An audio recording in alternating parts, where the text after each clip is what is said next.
Ouch, my hand hurts. Free writing as a developmental tool for student voice and reflection. So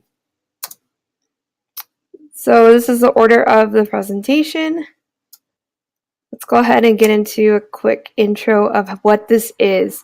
How do students begin to develop writer's voice in middle school is a big topic that I remember high school teachers talking about and debating about when I was a student teacher. At Hillsdale Middle School in Rancho San Diego, my master teacher, John Lippert, shared an exercise with me called a chronicle. And it was supposed to be a 20-minute free writing assignment where students could write about anything they want, but it had to be for 20 minutes straight. The big part of the chronicle was that it was a place that students could kind of like empty the cup, and they had the option of turning it in without it being folded so the teacher could read it, or if they folded it in half, we would have to respect their privacy unless a mandated reporter situation came up.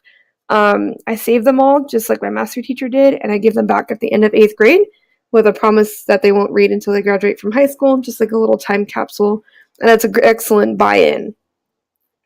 However, what I've started to do is I started to use chronicles as a graded assignment, grading them for writing fluency, basically how much they write, not about what they write. So my research hypothesis for this project is, do regularly structured free writes positively impact student writing experiences? When looking up the topic, when doing some research, I found about 3 articles that really met my philosophy of why I think there's value to the chronicle. According to this research from 1995 by Carol Wade, dialectic reasoning is encouraged through writing assessments. Writing assignments can be structured so that students can try again, and critical thinking instruction must encompass the creative construction of ideas. Therefore, just letting students have a space that's unjudged so that they can practice these skills. Another quick article had some key points. The third point, writing about personal experiences may be more likely to stimulate students' involvement. The chronicle is sometimes used as a student diary, even though they didn't really know the right words to describe diary in the survey you'll see. And from the last resource, the best thing I noticed from this research was that happiness was the emotion most frequently associated with writing to self-express, which leads to, do these structured free writes lead to a more positive writing experience in general for students? I use my school site. I use my 2 8th grade classes. I have 59 students total who are participating. My students are a mix of Altels, Speds. I have a significant population of McKinney-Vento students. We do live close to the Polensky, my school site is close to the Polensky Center, so we do have students with that kind of history. I have accelerated students and RSP students in my class also. I did have quite a few blocking variables that I foresaw. I had students who added to my class who had not had extensive practice writing a chronicle before, since we've been going on since semester 1. Sometimes they have stressed that the timed situation leads to further stress, and they complain about the physical pain from sustained writing in their hands. And sometimes students don't always see the connection to transfer this skill to another high stakes situation. This was very easy to carry out because our school is a one-to-one technology iPad school. So all they needed was their iPad, a pen, pencil, obviously a sheet of paper, and a timer. The research design used was qualitative. It was more of the narratives collected in the students' writings. I read some papers that they allowed me to read, and most of this was conducted through pre-writing survey for attitude and the post-writing survey for changes in attitudes. I'm going to leave it on this slide for just a moment. There were quite a few threats to validity.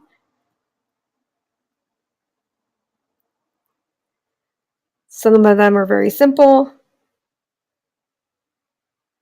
Some of them were more like the absent students. Some students were eating. One student brought on a pre-made writing from home and distracted others, while another time I confiscated a Nintendo DS. Mind you, this is just a 20-minute exercise, and this is what happened in those 20 minutes.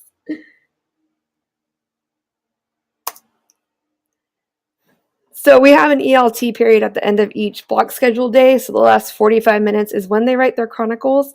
Using Qualtrics, I created the pre-writing survey. And before they began their writing exercise, they were able to log on to jotonce.com, entered a password, and it took them directly to the Qualtrics link. After they completed the survey, they had about a 3-minute window so they could get ready to write. And then the timer started for them to write for 20 minutes straight. After they completed their writing exercise, students went back onto jotonce.com with a new password, which led them to the post-writing survey on Qualtrics. So here are some of the results. Most students always submit a chronicle folded to protect their privacy, 48%.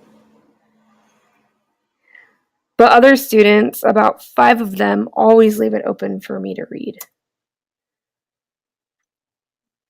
I would say from the research conducted and from the survey results, most students do see the value of the sustained writing assignment.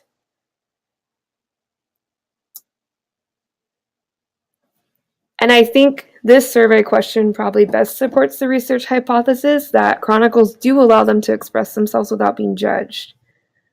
There's a big neutral where they neither agree or disagree, almost 10 students, but overwhelmingly they agree that it is a safe space, which is very positive and something that I had hoped to capture with the research project.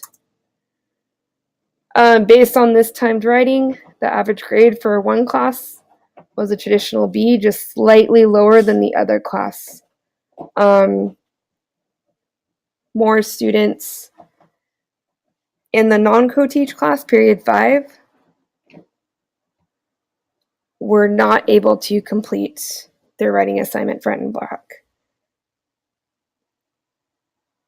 And then very few students wrote less than half a page for the entire 20 minutes.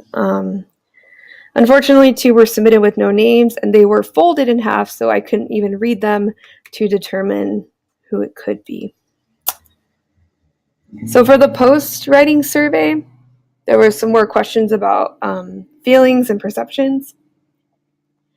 It's almost funny to note that almost 40 students think that after writing a chronicle, I feel hand pain. So if anything, I guess the chronicle develops writing muscles.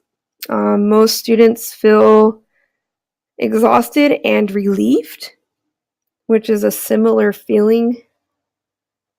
Some feel mentally drained and some feel empty. But the positive is almost 25 students feel accomplished. The day they wrote their chronicle, they mostly wrote about something personal.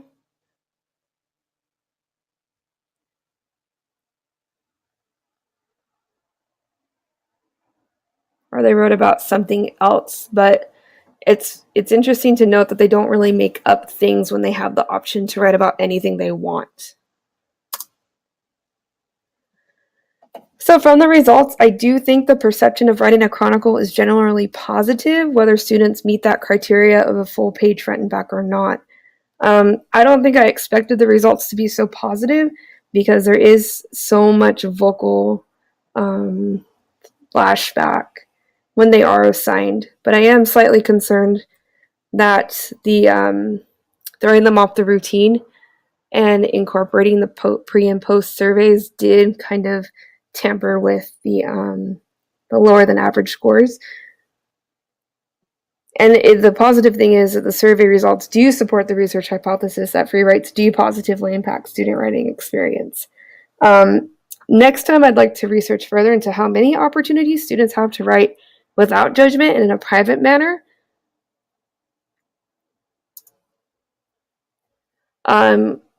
Wherever I go next, I do plan to continue using chronicle writing, but not to use it as a writing fluency tool or to create a high-stakes testing environment, but to go ahead and let that be a creative space for students to journal and to kind of empty the cup.